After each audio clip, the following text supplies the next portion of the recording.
সালের 2 নভেম্বর কন্যা সন্তানের বাবা হন জনপ্রিয় অভিনেতা ও বিধায়ক কাঞ্চন মল্লিক। মাতৃত্ব লাভ করেন শ্রীময়ী চট্টরাজ। জন্মের পর থেকে এখনো পর্যন্ত মেয়ের মুখ প্রকাশ্যে আনেননি এই তারকা দম্পতি। ছোট্ট কন্যা কৃষ্ণী এখন 6 মাস বয়স অতিক্রম করেছে।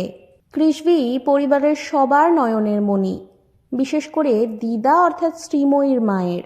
মাত্র কয়েক মাস বয়সেই তাকে নিয়ে পাহাড়ি সফরেও গিয়েছিলেন দম্পতি।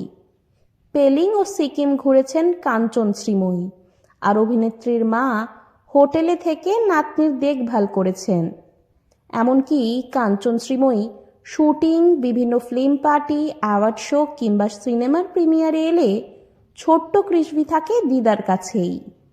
কৃষ্ণীর বয়স 6 মাস অতিক্রম করতেই মেয়ের মুখে প্রসাদ দেওয়ার পরিকল্পনা করেছেন কাঞ্চন ও শ্রীময়ী। কৃষ্ণীর মুখে প্রসাদ উপলক্ষে কোনো জাঁকজমকপূর্ণ অন্নপ্রাশনের আয়োজন করা হয়নি। কাঞ্চন নিজেই সংবাদ মাধ্যমকে জানিয়েছেন, তাদের বাড়িতে যেহেতু গোপাল আছেন তাই মুখে ভাতের কোনো প্রথা নেই। সেই কারণেই একেবারে সাধারণ ও নিরাড়ম্বর পরিবেশে মেয়ের মুখে প্রসাদ দেওয়া হবে বলে জানান অভিনেতা। এই উপলক্ষে বুধবার ইস্কনে গিয়েই মেয়েকে প্রথমবারের জন্য প্রসাদ খাওয়াবেন কাঞ্চন। অভিনেতা জানিয়েছেন, এরপরই মেয়ের ছবি সকলের সামনে আনব।